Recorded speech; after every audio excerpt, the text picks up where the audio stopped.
Në ditën e llogarisë nuk do të matet pasuria dhe varfëria, përse ajo që do të matet është durimi dhe falënderimi.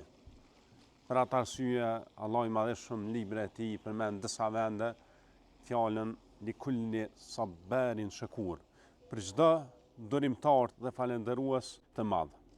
Pra Allahu i Madhëshëm atë që dëshiron prej neve është durimi gjatë varfërisë, gjatë vështirësive dhe falënderimi gjatë begative dhe mirësive. Dhe pikërisht këto dy gjëra do të maten ditë e Kiametit. A ke duru gjatë vështirësive, me zemrën tënde, me gjuhën tënde, mos folësh fjalë të këqija, dhe me veprat e tua, mos bësh vepra të pamatura gjatë fatkeqësive apo gjatë vështirësive. Dhe falëndrim gjatë begative, me falëndëru me atë pasuri që të ka dhënë Allahu i Madhëshëm, duke shfrytzuar në halal, duke e fitu fillimisht në halal, pastaj duke shfrytzuar pozitën tënde apo çfarë do lloj mirësie që ta ka dhënë Allahu. Prandaj të jeni të durueshëm dhe falëndërues.